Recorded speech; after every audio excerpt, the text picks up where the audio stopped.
do what they do regardless. You know, it's a new modern day society. They do what they think is right in their head. But my thing is, for a man, I've found that a woman will only do what you tell her to do if she respects you. Yes. So, for example, the bottom 100%. line here is like, if you want to test a woman for a good wife or good tenant to be with you, for example, long term, I would say she's going to do behaviors by herself to get to you. But unless she listens to what you say, it doesn't matter.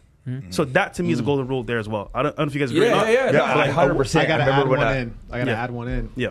Because there are a lot of women, especially gentlemen such as you all, who are in position. Oh, they're gonna perform. Yes, of course, yeah. It's like that job interview. You're like, do you know how to program in Python? They're like, absolutely. They're going to do what they can to get in position. But I learned the greatest test, in addition to that, that's a necessary one. Yeah. Observe how they react when they're disappointed. When you tell them no. Disappoint them. When you say no. Yeah, and then see how forgiving they are. And that lets you know the stickiness of the woman. Is she a flighty woman? Yeah. You can also add to that. I'd say the watch how she behaves around people that can do absolutely nothing for her. See how Tell it me is. more about that one, Rolo. Yeah. Okay. No. Who can do Expand, sir. absolutely nothing for her. I mean, it's one thing. Like I hear the reason I came to that conclusion was is that there's a lot of women who will say, "Well, I always make sure and see if the guy will tip, or he'll be like rude to the waiter, or he'll be rude to the store clerk or some shit like that, and trying to impress me by being an asshole with them rather than like understanding, like being personable to all the rest." I thought, how does that apply to women? Okay. And like we have this one example where we talk about like, did you go to CVS before you came into the show today? Yeah. Did you mention, do you remember the short Filipino guy that was stocking the shelves before? How about that? Yeah. And no, you didn't, because he's invisible to you. That's what I'm saying. Like, how do women relate with people who can do absolutely nothing for them? You want to hear something interesting? I literally came to this like yesterday, this realization, and it just hit me. Like, I've noticed this trend, but now I'm like solid in it. We do this thing. We tell the girl, "Do you think it's easy to attract a woman as a man?" And they say yes. And that's okay. I want you to be the guy, and I want you to pick up Fresh or me or whatever. Freshina. Right? Yeah, whatever. And I'll replace the girl, and I'll give them honest, genuine, normal female objections. "Can I get your number? I have a boyfriend." "Oh, not playing hard to get, maybe not being as talkative, where you have to generate the conversation, etc." It's amazing how the women almost always default. Well, and they'll be like, "Oh, well, she ain't interested." Immediately start offering money. Immediately start being a trick. Immediately start being a simp, etc. And then I'm like, "Well, what are you doing? You're a regular guy." "What do you mean I'm a regular guy?" "What? No, aren't I 6'5" and a millionaire?" No, you're a fucking regular guy. Pull her up at the supermarket, and they have no concept, because to them, regular guys don't exist. Invisible. They don't exist. And I think, because there's a couple of dark truths that men just need to fucking accept, right? And even the trad guys need to accept this shit. Most women don't need you anymore. They're more educated now than ever before, and they've ever been, and they make more money than they ever made. Then on top of that, religion, right? Most girls aren't religious anymore. A lot of these chicks are fucking hoes. And then on top of that, they don't want normal guys, because if they don't need you to provide for them, well, what's left? The guy they want. Bam. Right. Not the guy they need. They'd rather be a side chick for the guy they Exactly. like than date some guy they don't. Well, you went even through the numbers when Jason we went Momoa, that's editing the- your book. Alan Richson. Because One we literally went through said that to me. Yeah. Was that? Jason Momoa. I don't even know who these people are. And she was like, "Yeah." They want Jack Reacher. That's what they want. So there's one thing. There's one thing I found was fascinating. So Marilyn Monroe had a mental disorder. Clearly diagnosed, but Marilyn Monroe's mother had the same mental disorder, and her grandmother had the same mental disorder. And the reason why, you ask yourself, like, what's the deal there? Well, they were attractive enough to where these men looked past that. So there's no selection pressure for a woman. So consider a woman being autistic and a man being autistic. A woman being autistic, if she's still really attractive, will have children, and she will have men pursue her. So there's no selection pressure against her passing on her genetics. A man with the same issue, autism, his ability to procure resources and to be charismatic around a woman is greatly lessened, and therefore his ability to spread his genetics is much less. So what we're seeing, we used to have selection pressure for bigger, stronger men. They would have more children because they would be able to be more productive, and they would have bigger, stronger children. And since 98% of the U.S. population was agricultural back in the 18th century, there was big, strong men who had more kids. So testosterone levels were higher. We've done measurements where testosterone levels have dropped since the 1950s. So now what we see is as these men who are more technologically savvy and do jobs that don't require a lot of testosterone, the selection pressure is not there's no selection pressure against them. So now we have more babies that have lower testosterone. That's one of the reasons why men in general have lower testosterone. But we still have to keep our word. We still have to be productive. We still have to be useful. We still have to be honest. There's still things we have to do as men in order for us to be productive so that we can procreate. For the most part, obviously, there's some deadbeat dudes out there. For women, on the other hand, in their situation, they don't.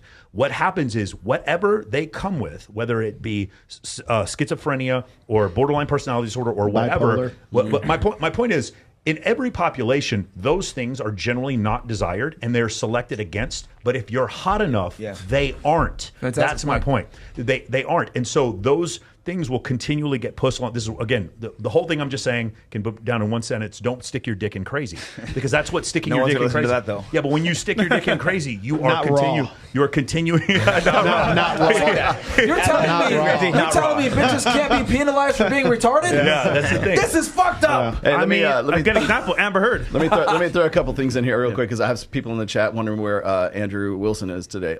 Andrew was going to be on the panel, but he had to cancel at the last minute because he was being baptized this week. Oh, so that's where he is right now. Andrew's legit, though. Yeah, Andrew is legit. Hey, was he smoking while they dunked him? People say, "Oh, this conversation would be so great if Andrew was there." I go, "I agree, 100% agree." Yeah, let me say this real quick. I've had two people ask me to have a debate with Andrew Wilson about evolutionary psychology, and what me and Andrew would really debate is evolution, not evolutionary psychology, because Andrew and I actually probably would come to the same conclusions on a lot of things, and I like him. But multiple people have asked me to do this. But the thing is, what you said at the very beginning, what I don't want to do is to get into a yelling match with someone who believes in Jesus and trying to say, you know, what you're saying is wrong. And so that's my only fear here in these situations, is because we're kind of like, a lot of us, when we talk about tradcons and red pill people, we're kind of on the same side, right? We're not voting for we're not voting for Biden, are we? So we're kind of on the same side. So that's the problem. There's a reason why we talk past each other, though, too, because we're not having the same conversations. And I think we talked about this on our podcast. Is, I refer to them as believers. So it could be any religion, right? Just easier just to say believers, right? So believers tend to be more invested in moral absolutism, whereas like the red pill, at least from my experience anyways, is more about factual absolutism. So what happens is, when you get a debate together, we're going to debate together, and we're going to say, is God real? Is God not? You know, the red pill is leading men astray, that kind of stuff. It sounds like, on the surface of it, it sounds like there's going to be some sort of like real, a good conversation come out of this. But the problem is, we end up talking past each other. And the reason why we do that is because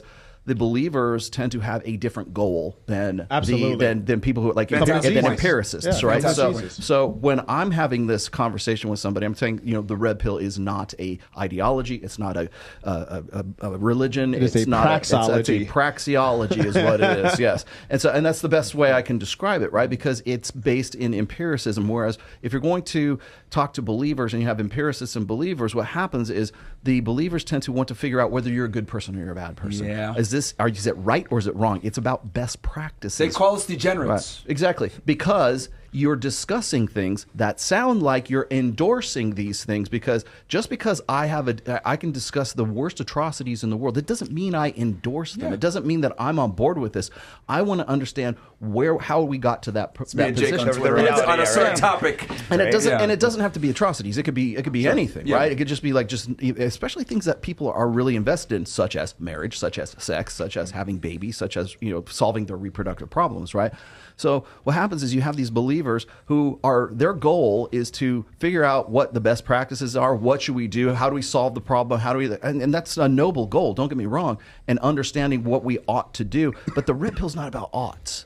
It's about what is, what is right here in my hands. And I'm reminded of that painting by Leonardo da Vinci, where it's like Socrates is pointing to the sky, and it's like, I think it's Aristotle, like pointing to the ground, right? So it's like, what's here and what should we do, kind of thing. And that's really, when we have this conversation, that's really what we're talking about.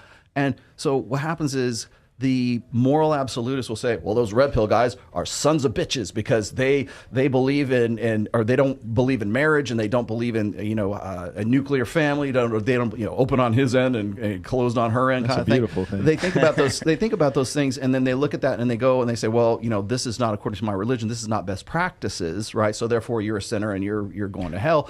As opposed to the guy who's on the opposite side, who's on the empirical side, so going, well, they're not really interested in truth. They're not really interested in an objective version of truth. And the problem with that is, without the both of those, we don't have a really kind of functioning society, because you have to know what's true before you can decide what the best practices are from that person. You have to know the facts. Aaron, you were going to say something about numbers. I was going to say it's identical, and hopefully, I don't think we're at each other's throats with tradcons or anything like that, but to kind of show it, we're trying to help them.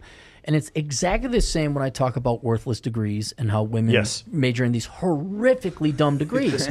and minorities. But they are, just as Christians hopefully would be wedded to their religion. These women are erroneously, I would argue, wedded to feminism, leftist politics, whatever, you go girlism and stuff like that. It's like, okay, but this empirical action of you majoring in dumb crap will cripple you for the rest of your life. Or we could talk about fat acceptance, the same thing. This is going to hurt you. You're saying the woman? It's going to hurt the woman. And what I'm saying is, not the dumb degrees. The dumb degrees make her feel better. She gets to have no, the dumb degrees don't hurt at all. Yeah, because they're not going to use the degrees. Okay, but my point is, just like we are trying to help Christian men, and if Christian women would listen, like, no, you don't understand. This is a bad risk. This is a horrible risk. This is going to hurt you. This is not in your best empirical interest. It's the same thing we try to do with women, where it's like, please don't major in dumb stuff. Please don't get fat. And if they're too blinded by their ideology, that view is like, oh, we're the enemy, and now you're called a sexist or misogynist and all that. And the point I would try to make to those in traditional communities is, yeah, okay, this applied 60 years ago. Things have changed. You have got to upgrade your weaponry and tech, because you're going to get hurt if you don't acknowledge this. I'm not saying don't get married, or if you find the right, find the right girl, maybe go marry her. But the traditional means by which you were doing this, any degree is not a good degree, and marriage right now is not good. It's just too risky. I think the trads are being tricked. Like, we hear about the trad wife. When I really think about the traditional women I know that have real traditional values, if I go live on YouTube, she doesn't want to be on camera. She hide it, yeah. You hear her voice and never see her. She's like the mom from the Muppet Babies. That's a good thing to pay attention to. Yep. You don't see my wife has never been on a single stream. Yeah, if your girl's trying to get in all your things, and not needs a good sign. no attention except from Rollo Tomasi. Right, exactly. Right? So the truly traditional woman would not even be on YouTube representing trad wives. That is actually a really TikTok interesting. thought in disguise. Hold on. Yeah, that's a new way of thought. Guys, real quick, I have a video I want to play real quick, and this is it's to your point, actually. Okay. It's cute. It's to ready. highlight what's happening right now, Rollo. You might like this video too. I might. They pick wisely. They pick super wisely. They're highly selective with the women that they choose. And then when they've chosen her correctly, they spoil her endlessly. They put her through the ringers. It's like, when you go to 6-7 rounds of an interview to get into those corporate jobs, they make you go through interview after interview after interview, a bit like going to a Harvard application. When you get to Harvard, they treat you well. Your life is set. But up until that point, they put you through it. What Fresh and Fit teach is take any kind of woman and then don't give her too much, play games, treat her harshly. Oh, she hates. They've got a reputation. They can't just take any old girl and then try and train her. They ain't got time for that. They take a woman who's been well trained by her family. This was what truly high value. So I just did a reaction video to this. Can you believe that? Very clip. So here's the thing. Here's where Sadie is incorrect. Because what she's saying what might have made sense like 50 years ago, but she believes that there are these high status men that have this plethora of good women to choose from, and the statistics show us different. And I think because Sadie is not a man trying to be with a high status woman, I don't think that's... And she is not a legal psychologist either. Thank you. have established I don't think Who gave her a mic, fraud bro? and Who gave her a mic? I don't think that's from her standpoint. She doesn't see it enough. I understand in a vacuum vacuum. That sounds great, guys. Well, here's what we need to do. Let's all just have fucking high standards, and we'll all just have good traditional women that'll come to us. But then but that's not reality. In reality, we'll walk around and we'll meet some really fucking hot girls, and they're fucking crazy. And then we have. I think it's harder for you to meet a traditional woman than Joe Blow on the street. Yeah, for sure. Because the non-traditional women are I used to say this about Bilzerian. Dan might meet the hottest girl. He loves them. They totally get along, whatever. But as soon as the girl goes to the bathroom, 6 big titty strippers walk in and like push her out of the way. And that, you're right. If you have more status, then it definitely becomes more difficult. Sadie Khan did say something else that I thought was interesting. It was another clip. She said that the average 19-year-old girl now has had sex with more men than the average 53-year-old woman now. She said, and it's when I thought about that, it's like that's kind of hard. That's probably true. Yeah, an average 53-year-old woman, about average 53-year-old woman, never had a period where she felt the necessity to do that. And like, so it's true. The average 19-year-old girl probably does have a higher body count than the average 53-year-old woman. Wild. Let me respond to this with this super chat right here. Okay, this is Johnny D143. Thank you. We need to have more conversations like this with men who talk about intergender dynamics and add value. This is what men did in the Academy of Ancient Greece. I agree 100%. And you know why I agree? Because you were there? Bitch does not know what the fuck she's talking about.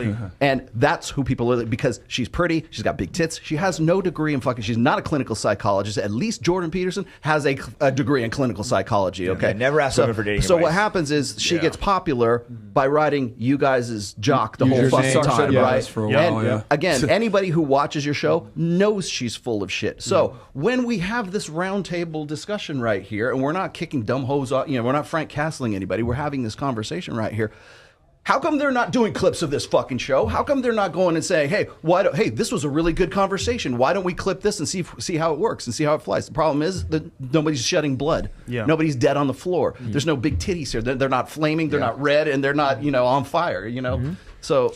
Yeah, I mean, if you're a female making any type of like dating type content that has any type of alignment with Red Pill, you're gonna go viral because it's like, oh shit, we got a girl in here that like agrees with us. Oh my god, this is awesome, and they just circle jerk. But the reality is, with her is like, I just keep it down. She a cloud chaser, man. She's been talking about us for fucking years, man. She begged to come on her shit. Like, and I was like, nah. When we were in Dubai, on multiple occasions, I turned it down. This is the first time I've ever revealed this shit.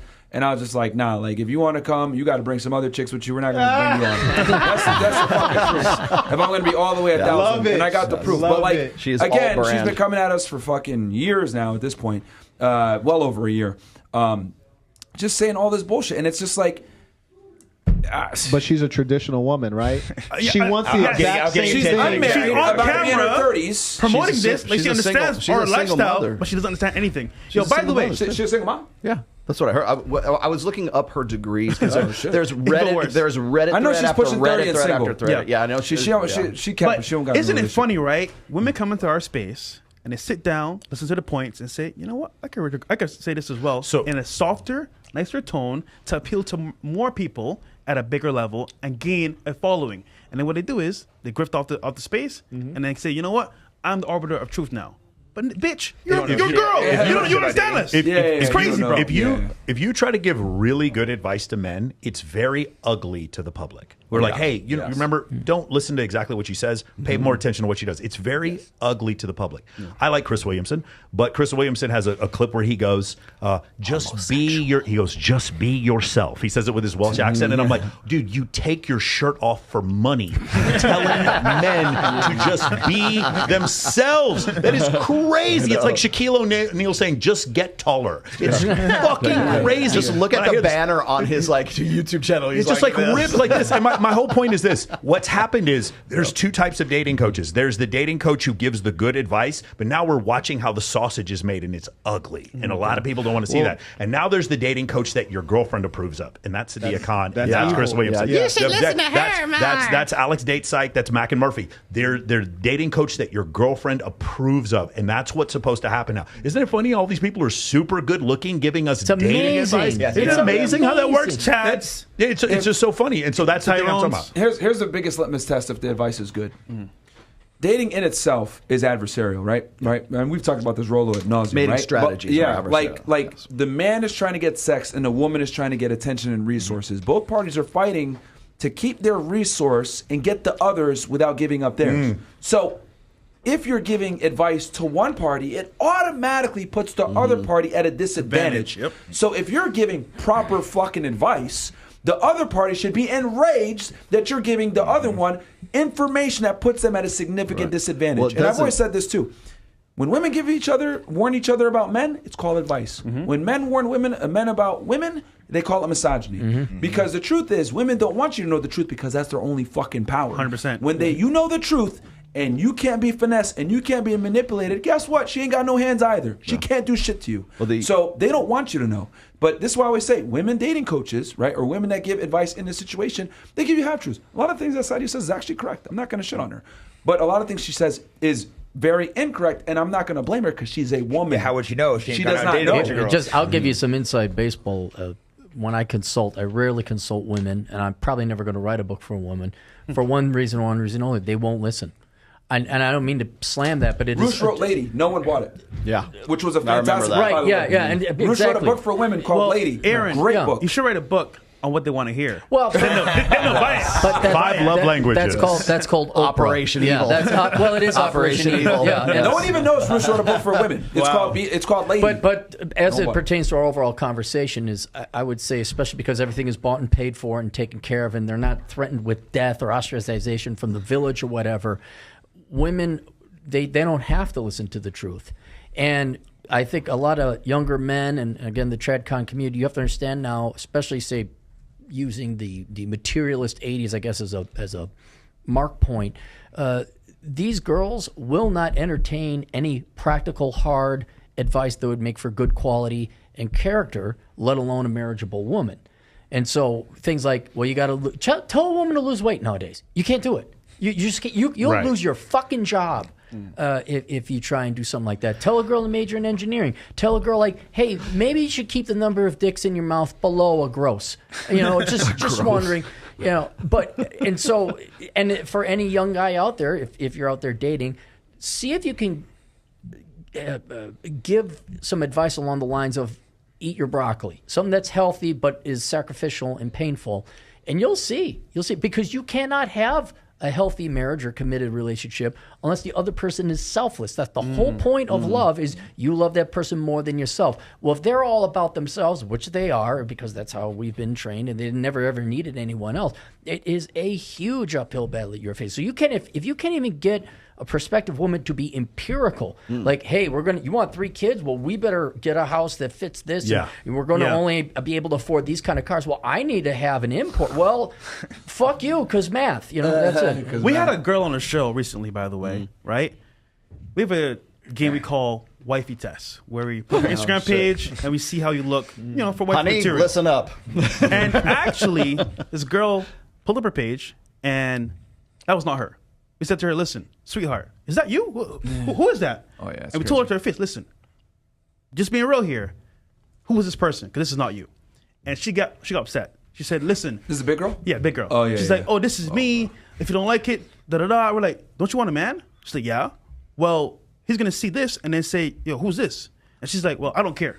And I'm like, there's no logical reasoning here. Yeah. So by default, she's going to always fail. But that's definition of insanity. So I don't know, bro. Yeah, It's I weird. remember meeting a girl off Instagram once, showed up, she was like 30 pounds heavier. I'm just like, Yeah. no. Bro, I was no so one's going pissed. for that shit, bro. They might smash, it's but that's crazy it. because, like, what I've noticed with girls is, like, they kind of, like, in the back of their mind, they're like, well, he's going to accept me anyway because that's what society does. And other men have accepted There you her. go. That's the other That's the reason. big That's a one. problem. A lot of dudes do. So, and they're just like, yeah, well, you're going to accept me too. And it's just like, we don't, bro, it just kind of sucks how we don't really put a standard of behavior or excellence or performance on females at all. So it's like, they can kind of do whatever they want. Like, you literally said it before. Like, you can be a retard as a female, and if you're hot enough, you will find a guy. No problem. Yeah, I want to have add to one. penalize the guys. That's the problem. Yes. The guys put up with Women are going to be ditzy, but it's these weak males that are actually the problem. And what I mean by that is, you got the guy who will actually get into the relationship with a girl who's promiscuous, and he knows she's promiscuous. You got the guy who will accept the girl who's overweight. I'm not saying don't give her the Jimmy Dean sausage. You hear me? I'm just saying don't let her hold on to it and keep it. And so the truth is, we actually have to start enforcing punishment upon the weak guys. And I've seen something on the internet that I kind of like. every now and then you'll see an Instagram girl and she's like super attractive. And then I'm thinking about like, yo, where's her at? Because I can legitimately slide her DMs and then smash her this weekend in real life. Yeah. These other most guys don't weirdos realize that. are like, what's her at? What's and her at? I'm like, why do you need her at? What are you going to do with Living in this? different worlds. And here's the sick, sad thing. They're going to follow her and double tap all her photos like a psychopath. Right? So those guys need to be punished. And here's what's happening.